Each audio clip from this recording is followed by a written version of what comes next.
Hello dear students, आज की class में हम बात करने वाले हैं ह्यूमन एक्सक्रीटरी सिस्टम की। ह्यूमन एक्सक्रीटरी सिस्टम, मानव उत्सर्जन तंत्र। मानव उत्सर्जन तंत्र की जब हम बात करें तो एक्सक्रीशन हमें पता है, उत्सर्जन क्या होता है, शरीर से नाइट्रोजनस वेस्ट या टॉक्सिक सब्सटेंसेस को एलिमिनेट करना। ठीक है, शरीर से जो व्यर्थ पदार्थ होते हैं उन्हें बाहर निकालने की जो प्रक्रिया होती है उसे हम क्या कहते हैं, उत्सर्जन कहते हैं। तो ह्यूमन एक्सक्रीटरी सिस्टम जो ह्यूमन बीइंग के अंदर प्रेजेंट होता है, उत्सर्जन तंत्र, उसके अंदर क्या क्या होता है हमारे पास, उसकी स्ट्रक्चर हम सबसे पहले हम यहाँ डायग्राम बनाएंगे। तो आपको जो डायग्राम है वो मेरे साथ बनाना है। देखो यहाँ पे किस तरीके से ए पेयर ऑफ किडनी, इस तरीके से बीन शेप्ड स्ट्रक्चर यहाँ पर इस तरीके से प्रेजेंट होती है, जिसके साथ एक आर्टरी यहाँ प्रेजेंट होती है और एक वेन इसके साथ अटैच होती है इस तरीके से। अभी सबसे पहले हम डायग्राम बना लेते हैं, फिर हम इसके नेमिंग की हम यहाँ पर बात करेंगे कि कौन कौन से पार्ट इसके अंदर होते हैं हमारे। तो कुछ इस तरीके का जो डायग्राम है वो आपको देखने को मिलेगा। ये बोर्ड कम होने की वजह से यहाँ थोड़ा सा आपको कम दिखाई देगा। इस तरीके से स्ट्रक्चर यहाँ पर होती है, जिसे हम क्या कहते हैं, एक्सक्रीटरी सिस्टम कहते हैं, उत्सर्जन तंत्र हम इसे कहते हैं। इस तरीके से ट्यूब लाइक स्ट्रक्चर इसके साथ जो है वो जुड़ी हुई होती है। अच्छा, इसके बाद ये वाला पोर्शन यहां से इस तरीके से आएगा, इस तरीके से। चलिए अभी हम इसकी क्या करते हैं, नेमिंग करते हैं। देखो बेटा क्या क्या है इसमें। सबसे पहले एक इसमें होती है रीनल आर्टरी, रीनल आर्टरी, वृक्क धमनी जिसको हम बोलते हैं। किडनी के साथ एक्सक्रीटरी सिस्टम के अंदर जब आर्टरी आती है तो वहां वर्ड होता है रीनल। किसके लिए यूज होता है, किडनी के लिए यूज होता है। देन इसके बाद ये जो सेकेंड ट्यूब लाइक स्ट्रक्चर है, ये यहां पर क्या है, रीनल वेन, वृक्क शिरा। इसके बाद ये जो आपको दो स्ट्रक्चर दिखाई दे रही है, ये क्या है, किडनी है, वृक्क जिसको हम बोलते हैं। ये जो दो यहां पर ट्यूब लाइक स्ट्रक्चर दिखाई दे रही है, इन्हें हम बोलते हैं यूरिटर, मूत्र नलिका। आखिर में सबसे लास्ट जो है ये बैग लाइक स्ट्रक्चर हमें यहां पर दिखाई देता है, जिसे हम क्या बोलते हैं, यूरिनरी ब्लैडर, यूरिनरी ब्लैडर, मूत्राशय जिसको हिंदी में बोला जाता है। ठीक है, ये जो ओपनिंग यहां पर है इसे हम बोलते हैं यूरिथ्रा, मूत्रमार्ग हम इसको बोलते हैं। ठीक है, तो ये स्ट्रक्चर होती है ह्यूमन एक्सक्रीटरी सिस्टम की। सबसे पहले इसकी लोकेशन की बात करें तो लोअर एब्डोमेन के अंदर ये प्रेजेंट होता है यहाँ पर, और दोनों हमारे वेस्ट के दोनों हिस्से के हमारी जो कमर है उसके दोनों तरफ क्या होती है, हमारी ये जो किडनी है ये प्रेजेंट होती है इस तरीके से। वन पेयर किडनी, एक जोड़े वृक्क होते हैं, वन पेयर यूरिटर, एक जोड़ी मूत्रनलिका, वन यूरिनरी ब्लैडर मूत्राशय, और वन यूरिथ्रा इसके अंदर प्रेजेंट होता है। तो सबसे पहले जब हम किडनी को एक्सप्लेन करें, रीनल आर्टरी और रीनल वेन से कनेक्ट होती है। किडनी जो होती है, अगर एक एक पार्ट को हम एक्सप्लेन करते हैं तो कैसी होती है, बीन शेप्ड होती है। इसकी जो शेप होती है वो बीन्स के जैसी होती है। आपने देखा होगा घर में जो हम राजमा वगैरह लेते हैं खाते हैं, उसकी जैसी इसकी स्ट्रक्चर होती है, सेम के बीज के आकार की होती है। ठीक है, कमर की दोनों हिस्सों की तरफ एक एक किडनी हमारी प्रेजेंट होती है। ये जुड़ी हुई होती है रीनल आर्टरी और रीनल वेन से, वृक्क धमनी और वृक्क शिरा से ये जुड़ी हुई होती है। इन किडनी के अंदर इसकी जो सबसे फंक्शनल यूनिट है उसे हम कहते हैं नेफ्रॉन, उसे हम कहते हैं नेफ्रॉन। वृक्काणु हम उसे बोलते हैं, वृक्काणु। जैसे हमने रेस्पिरेटरी सिस्टम में बात किया था कि जो लंग्स होते हैं, फेफड़े, उसके अंदर एल्वियोलाई होती है कुप्पी का, उसी तरीके से किडनी की जो फंक्शनल और स्ट्रक्चरल यूनिट होती है उसे हम बोलते हैं नेफ्रॉन, व्रतकाणु, जो कि उसका मेन पार्ट है, जो कि हमारे नाइट्रोजिनस वेस्ट को बॉडी से बाहर निकालने का काम कर रहा है। ठीक है, तो अभी इसकी स्ट्रक्चर की भी बात करेंगे। तो ये तो हो गई हमारी किडनी की बात। Renal artery, renal vein, ureter जो होती है ट्यूब लाइक स्ट्रक्चर्स होती है, नलिकाकार आकृति की होती है, जो जुड़ी हुई होती है वृक्क से, किडनी से, और किसको जोड़ती है, यूरिनरी ब्लैडर को वो जोड़ती है, मूत्राशय तक वो जोड़ती है, यूरिथ्रा जहां से यूरिन पास आउट हो जाता है। तो ये डायग्राम होता है एक्सक्रीटरी सिस्टम का।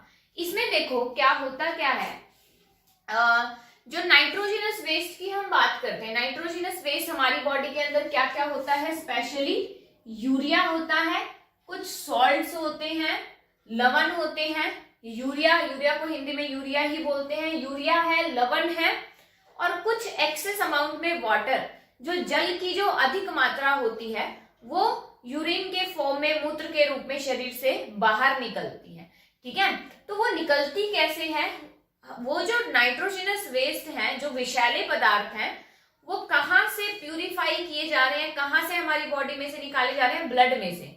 ब्लड के अंदर ये सब्सटेंसेस प्रेजेंट होते हैं और किडनी क्या करती है, उस ब्लड को प्यूरिफाई करती है, छानती है, छान के वो जो सब्सटेंसेस हैं उनको बाहर निकालती है और in the form of urine वो शरीर से बाहर निकाल देती है।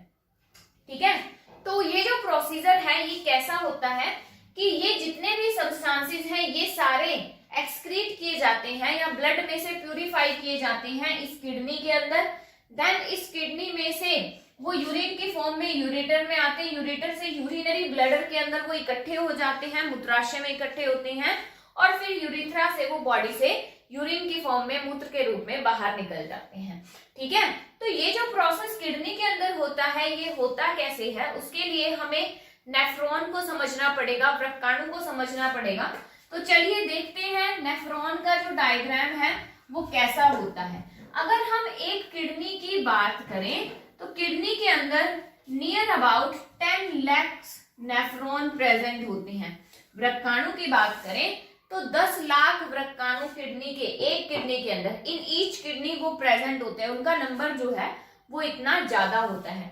देखो अगर हम नेफ्रॉन के स्ट्रक्चर की बात करते हैं तो कुछ इस तरीके की उसकी स्ट्रक्चर होती है, इस तरीके से कप लाइक शेप होती है, फिर यहाँ पर एक कॉइल्ड ट्यूब यहाँ पर प्रेजेंट है इस तरीके से, ये इस तरीके से यू की शेप की स्ट्रक्चर यहाँ पर चलती है। देन फिर यहाँ पर अगेन एक कॉइल्ड स्ट्रक्चर यहाँ पर प्रेजेंट होती है और वो जुड़ी हुई होती है एक लॉन्ग ट्यूब से, इस तरीके से वो जुड़ी हुई होती है। तो ये स्ट्रक्चर होती है, यहाँ पर एक नेटवर्क प्रेजेंट होता है, यहाँ से डर्टी ब्लड आता है और वो ब्लड क्लीन होकर यहाँ से वापस चला जाता है। तो इस तरीके की क्या होती है, स्ट्रक्चर होती है। नेफ्रॉन की हम बात करें, व्रतकाणु की अगर हम बात करते हैं तो देखो क्या क्या है। सबसे पहले ये जो कप लाइक स्ट्रक्चर है इसे हम बोलते हैं बोमेन कैप्सूल। क्या बोलते हैं, बोमेन कैप्सूल, बोमेन संपुट हम इसे बोलते हैं। यहां से जो है डर्टी ब्लड एंट्री करता है, डर्टी ब्लड जिसके अंदर जो नाइट्रोजनस वेस्ट है वो प्रेजेंट है। ठीक है, देन यहां पर ये जो एक गुच्छा हमें दिखाई दे रहा है, एक नेटवर्क हमें दिखाई दे रहा है, इसे हम बोलते हैं ग्लोमेरुलस। ग्लोमेरुलस कोशिका गुच्छ हम इसे बोलते हैं। इसके बाद जब पहली बार ये जो कॉइल्ड स्ट्रक्चर हमारे पास आती है इसे हम बोलते हैं पीसीटी। पीसीटी का मतलब क्या होता है, प्रॉक्सिमल कॉन्वोलेटेड टिब्यूल। ठीक है, पहला जो पोर्शन आता है कॉइल्ड उसे हम बोलते हैं पीसीटी। फिर एक यू की शेप बनती है, इस यू की शेप को हम बोलते हैं हेनलेज लूप या लूप ऑफ हेनले। हेनले का लूप हम इसे बोलते हैं। फिर दोबारा से जब हम ऊपर जाते हैं तो फिर से ये कॉइल्ड स्ट्रक्चर आती है। इसको दोबारा जो कॉइल्ड स्ट्रक्चर आ रही है इसे हम बोलते हैं डीसीटी। डीसीटी का मतलब क्या है, डिस्टल कॉन्वोल्यूटेड टिब्यूल। हिंदी में हम इसे बोलते हैं कुंडलित नलिका। इसके बाद ये जो लॉन्ग स्ट्रक्चर हमें दिखाई दे रही है इसे बोला जाता है वासा रेक्टा संवहन नलिका। तो ये स्ट्रक्चर होती है नेफ्रॉन की, वृक्काणु की। ऐसे ऐसे नेफ्रॉन, ऐसे वृक्काणु एक किडनी के अंदर 10 लाख होते हैं और यही वो स्ट्रक्चरल एंड फंक्शनल यूनिट है जो कि हमारे ब्लड से नाइट्रोजनस वेस्ट को प्यूरिफाई करती है। देखो कैसे करती है। सबसे पहले रीनल आर्टरी से ब्लड एंट्री करता है, वृक्क धमनी से जो रुधिर है वो किडनी के अंदर आता है। तो यहां से वो डर्टी ब्लड आ रहा है, जब बोमेन कैप्सूल के अंदर वो पहुंचता है, बोमेन संपुट के अंदर तब आता है, तो यहाँ पर ग्लोमेरुलस कोशिका गुच्छ होता है। तो वो क्या करता है, उसमें से जो वेस्ट सब्सटेंसेस होते हैं, फॉर एग्जांपल वो यूरिया को एब्जॉर्ब करता है, वो कुछ सॉल्ट्स को, लवण को वो अवशोषित करता है। इसके अलावा एक्सेस अमाउंट में जो वाटर है उसको वो एब्जॉर्ब करता है।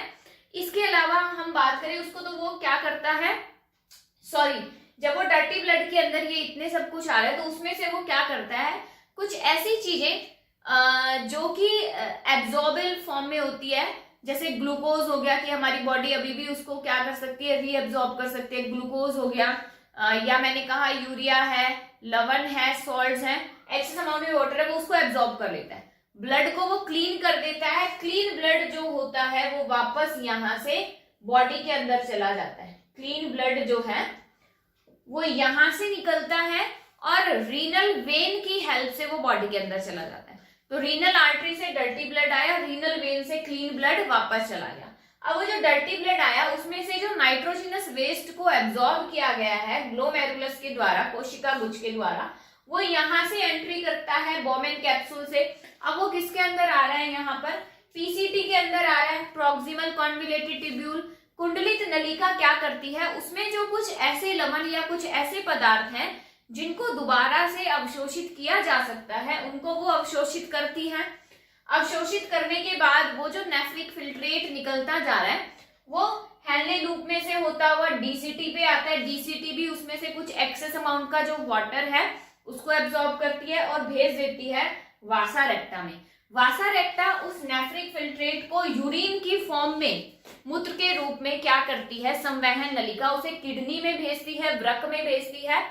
वृक्क से अभी हमने क्या पढ़ा, यूरेटर जुड़ा हुआ होता है।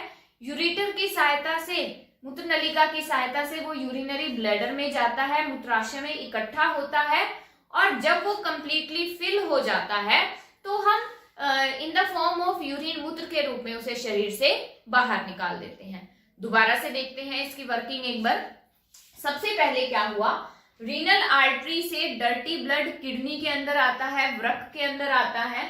वो डर्टी ब्लड इन नेफ्रॉन में से पास आउट होता है। 10 लाख नेफ्रॉन जो है इनमें से पास आउट होता है। ये उसको छानने का काम करते हैं, प्यूरिफाई करने का काम करते हैं।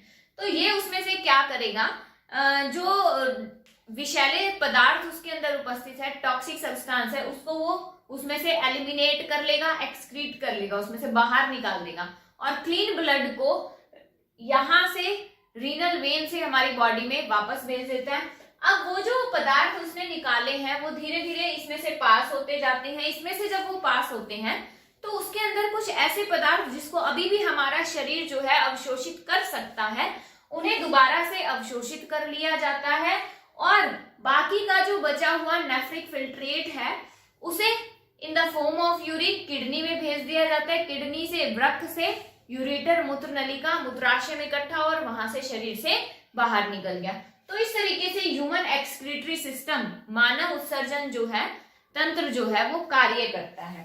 अब एक चीज और हम यहाँ पर बात करते हैं कि काफी बार क्या होता है कि आपने सुना होगा ह्यूमन बीइंग के अंदर, मनुष्य में क्या होता है कि किडनी फेलियर, आपने सुना होगा कि किडनी फेल हो गई है, गुर्दे का काम नहीं कर रहे हैं।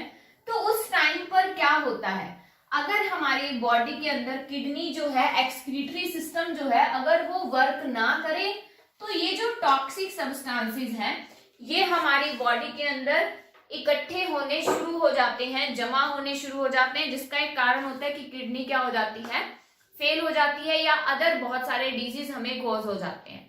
तो किडनी फेलियर का जब केस आता है तो उस टाइम पर क्या किया जाता है, उसके लिए एक चीज यहाँ पर आती है, या तो किडनी ट्रांसप्लांट कर दी जाती है कि किसी मैचिंग पर्सन की ही हेल्दी जो ऑर्गन है, ऑर्गन ट्रांसप्लांट कर दिया जाता है, नई किडनी उसके बॉडी के अंदर ट्रांसप्लांट कर दी जाती है, डाल दी जाती है। या एक चीज यहाँ पर आती है, दैट इज डायलिसिस। डायलिसिस क्या कहते हैं हम इसे, अपोहन की प्रक्रिया। इसमें क्या होता है बेटा कि इसमें जब पर्सन की जो किडनी है वो ब्लड को प्यूरिफाई नहीं कर पा रही है, कि वो क्या हो चुकी है, डैमेज हो चुकी है, या डिजीज होने के कारण अब वो काम नहीं कर रही है, गुर्दे जब काम नहीं करते, तो उस टाइम पे क्या होता है कि पर्सन को आर्टिफिशियली क्या किया जाता है, मशीन की हेल्प से उसके ब्लड को प्यूरिफाई किया जाता है। ठीक है, उस मशीन के हेल्प से कैसे किया जाता है कि पर्सन होता है, जो मनुष्य है, उसके आर्टरी को और वेन को उस मशीन के साथ कनेक्ट कर दिया जाता है। वो मशीन जो है वो कुछ इस तरीके की होती है। ठीक है, उस मशीन के साथ इस तरीके से वहां पर ट्यूब लाइक सिस्टम वहां पर प्रेजेंट होता है, आयंस वहां पर प्रेजेंट होते हैं, डायलाइजर हम उसको बोलते हैं। तो रीनल आर्टरी और रीनल वेन को जब इससे कलेक्ट किया जाता है, तो रीनल आर्टरी से डर्टी ब्लड इसके अंदर एंट्री करता है। ये मशीन क्या करती है, उसमें से टॉक्सिक सब्सटेंसेस को एलिमिनेट करती है, उसके ब्लड को प्यूरिफाई कर रही है, उसके जो खून है उसने उसको छान के साफ कर दिया है। तो यहाँ से टॉक्सिक सब्सटेंसेस को निकाल लिया जाता है और जो क्लीन ब्लड होता है रीनल वेन से उस पर्सन की बॉडी के अंदर वापस से भेज दिया जाता है। तो इस प्रोसेस को हम क्या कहते हैं, डायलिसिस कहते हैं, अपोहन की प्रक्रिया कहते हैं। इसे कृत्रिम वृक्क भी बोला जाता है, आर्टिफिशियल किडनी भी बोला जाता है। कि डायलिसिस क्या है, आर्टिफिशियल किडनी की हेल्प से ब्लड को प्यूरिफाई करने का जो प्रोसेस होता है, it is the process of purifying blood with the help of artificial kidney is known as dialysis. अपोहन की प्रक्रिया क्या है, कृत्रिम वृक्क की सहायता से रुधिर को छानने की प्रक्रिया को हम क्या कहते हैं, अपोहन कहते हैं। तो ये था आपका ह्यूमन एक्सक्रीटरी सिस्टम और उससे रिगार्डिंग जो भी आपकी बातें हैं वो सब। तो ये जो चैप्टर है आपका कंप्लीट हो चुका है। तो अब आपने इसकी एनसीईआरटी एक्सरसाइज करनी है, उसके क्वेश्चन आपने सॉल्व करने हैं। अगर फिर भी वहां पे कोई क्वेरी है तो आप अपना डाउट सेक्शन से ले सकते हो। Thank you, have a nice day.